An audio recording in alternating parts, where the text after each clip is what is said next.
Hi good morning. അപ്പോൾ നമ്മുടെ ഇന്നത്തെ റെസിപ്പി എന്താണെന്ന് കാണേണ്ടതാ.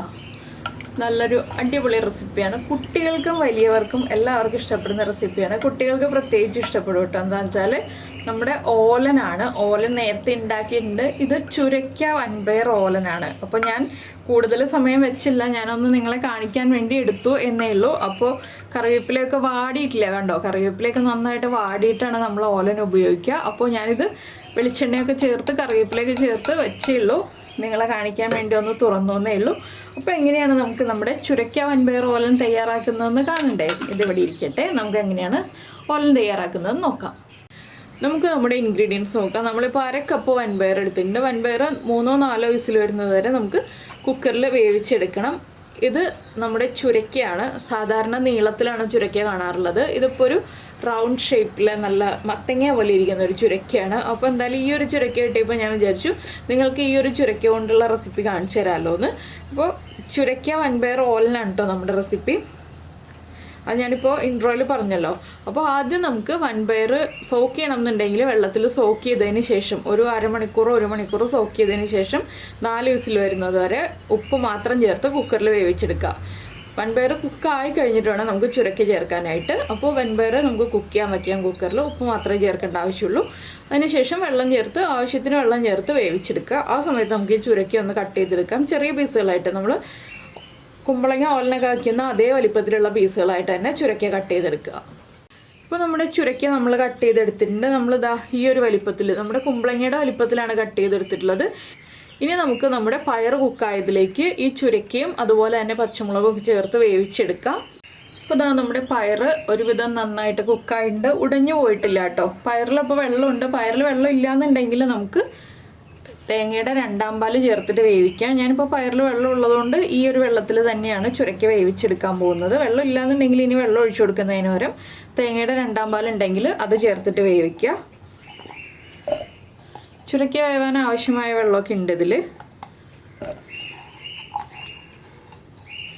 ഇനി നമ്മളിതിലേക്ക് ചേർക്കുന്നത് ഒരു 3 പച്ചമുളക്. നമ്മുടെ എരിവനുസരിച്ച് പച്ചമുളക് ചേർക്കാം. പച്ചമുളക് ഒരുപാട് ചേർക്കണ്ട, ഓവറായിട്ട് എരിവുണ്ടാവില്ല ഓലൻ. എപ്പോഴും ഒരു മീഡിയം എരിവേ ഉണ്ടാവുള്ളൂ. ഞാനൊരു 3 പച്ചമുളക് ചേർക്കുന്നുണ്ട്. അതുപോലെ തന്നെ നമ്മുടെ ചുരക്കയ്ക്ക് ആവശ്യമായിട്ടുള്ള ഉപ്പും ചേർത്ത് കൊടുക്കുക. നമ്മുടെ പയറിൽ ഉപ്പുള്ളതാണ്, അതുകൊണ്ട് തന്നെ കുറച്ച് ഉപ്പ് ചേർക്കുക. ഇനി ഇതെല്ലാം ചേർത്ത് ഒന്ന് ഇളക്കി മിക്സ് ചെയ്തിട്ട് നമുക്ക് വീണ്ടും അടച്ചു വയ്ക്കാം. 1 വിസിൽ വരട്ടെ. 1 വിസിൽ വരുമ്പോൾ ചുരക്ക കറക്റ്റായിട്ട് കുക്കായിട്ടുണ്ടാവും.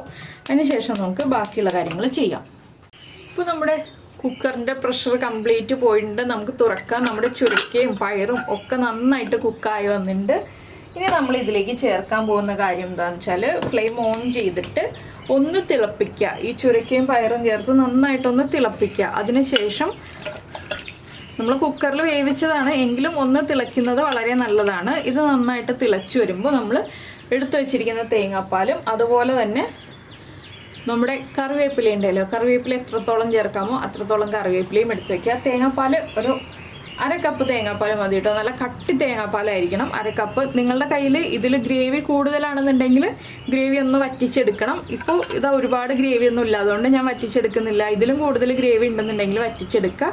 പയർ ഉടച്ചെടുക്കണം എന്നുണ്ടെങ്കിൽ പയർ ഉടച്ചെടുക്കുക കേട്ടോ. ഞാനിപ്പോൾ ഇളക്കുമ്പോൾ പയർ ഉടഞ്ഞു വരുന്നുണ്ട്, അതുകൊണ്ടാണ് ഞാൻ ഉടയ്ക്കാത്തത്. അപ്പോൾ നമ്മൾ ഉപ്പ് ചെക്ക് ചെയ്യുക. ഉപ്പ് കറക്റ്റ് ചെയ്തിട്ട് വേണം തേങ്ങാപ്പാലും കറിവേപ്പിലയും ചേർക്കാൻ. അപ്പോൾ നമ്മുടെ ഉപ്പൊക്കെ നമുക്കൊന്ന് ചെക്ക് ചെയ്യാം. ഉപ്പും എരിവും ഒക്കെ ആവശ്യത്തിനുണ്ട്. എരിവ് കൂടുതലാണെന്നുണ്ടെങ്കിൽ നിങ്ങൾ 1 പിഞ്ച് പഞ്ചസാര ചേർത്തോളൂ. ശർക്കര ചേർക്കരുത് കേട്ടോ. ഇതുപോലെയുള്ള റെസിപ്പികളിലൊക്കെ പഞ്ചസാര തന്നെ ചേർക്കുക. ഉപ്പ് കുറവാണെങ്കിൽ ഉപ്പ് കൂടുതൽ ചേർത്ത് കൊടുക്കുക. ഞാനിപ്പോൾ ഉപ്പ് ചെക്ക് ചെയ്തപ്പോൾ ഉപ്പ് പാകത്തിനാണ്.